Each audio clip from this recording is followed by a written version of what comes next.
Саламатсыздар ма, қымбатты достарым. Бүгін сіздермен бірге сочный мантының құпиясымен бөлісетін боламын. Видеоны соңына дейін қараңыздар. Ең алдымен бізге қамыр илеу керек. Ол үшін 2 жұмыртқаны 2 зуаладай шығатын ұнға қосып, тұзды суымызды құйып, жылы су болу керек суыңыз.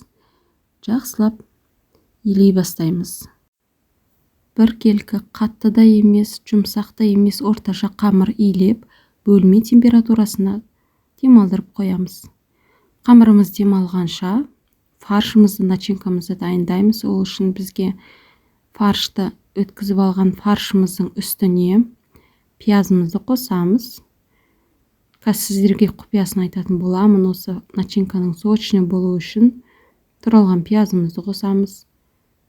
Сөйтіп дәміне қарай тұз саламыз және дәміне қарай қара бұрыш себеміз. Мантының сочный болуының құпияларының бірі, мынандай жарты пиала мұздай су құямыз. Салмасына құямыз, мінекейіңіз, сөйтіп жақсылап араластырамыз. Нанымызды жайғанша салманы тоңазытқышқа салып қоямыз. Демалған қамырымызды 2 бөлікке бөліп, дом айналдыра отырып жаямыз.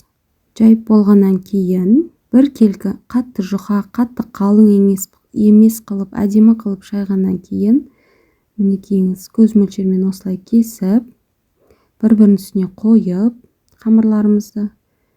Осы ретте мантының көлемін шақтап кесіп аламыз. Ішіне бағанағы салмасын саламыз.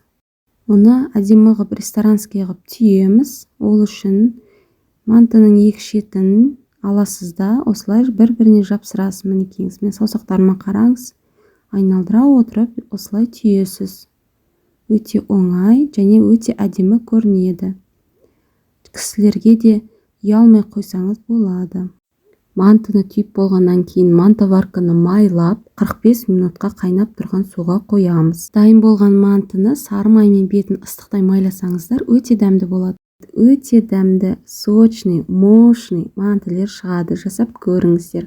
Маған тіркеліп, лайк басуды ұмытпаңыздар.